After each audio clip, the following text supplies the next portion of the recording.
की तरफ देखा और भाव में भर करके जेवी ऐसे किया तो जैसे छोटा बच्चा दौड़ के आ जाए, ऐसे ठाकुर जी सिंहासन से दौड़ के आए और श्री रविदास जी के गले लग गए। ब्राह्मणों ने फिर कहा ये इन्हीं के ठाकुर हैं, इसलिए कोई तंत्र मंत्र कर दिया होगा, हम अपने ठाकुर विराजमान। बोले विराजमान करो। फिर भी वैसे ही हुआ। तो कह रहे हैं विश्वास का प्रभाव देखो, रविदास जी के लिए स्वयं मूर्ति दौड़ कर चल करके आई और गले लग गई। विश्वास करके देखो, उस भोले ब्राह्मण के लिए वृंदावन से गोपाल जी साक्षी देने विवाह की जा रहे हैं। सुना है ना चरित्र?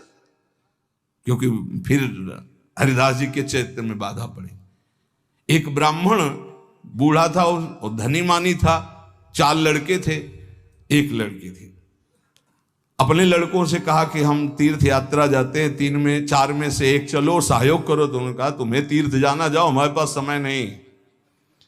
और वो विचार कर रहे थे कि बूढ़ा आदमी तीर्थ कैसे जाऊं। तो पड़ोस का एक गरीब ब्राह्मण का जवान बालक था, वो आया, उसने कहा काहे को सोच रहे हो, क्या बात सोच रहे हो? बोले हम तीर्थ यात्रा करना चाहते हैं। बोले तीर्थ यात्रा तो बहुत बढ़िया बात है भाई, जिसके पास धन है वही कर सकता है, हम कहाँ से कर सकते हैं। बोले चलो अगर हमारा साथ दे दो तो खान पान का सब खर्चा हम देखेंगे और तीर्थ यात्रा दोनों कर आते। बोले बहुत बढ़िया बात है।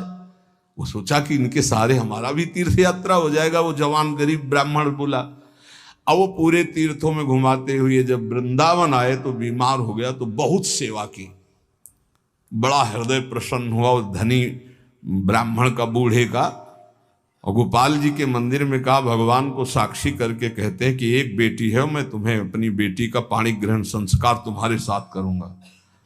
बोले ताऊ देखो झूठ मत बोलना, वैसे तो हमारी कोई इच्छा नहीं थी, अब तुम कह दिए तो हमारी भी मन में ब्याह की इच्छा आ गई। भगवान के सामने कह रहे हो, घर में जाके बदल मत जाना, क्योंकि मैं गरीब आदमी हूं, तुम बड़े आदमी हो। अरे उन्होंने कहा हम जब भगवान के सामने कह रहे तुम्हें क्या चिंता है। सब तीर्थ करके वापस गए। 4 महीना 5 महीना हो गए, ताऊ जी कोई चर्चा नहीं की। तो वो घर गए, कहा प्रणाम।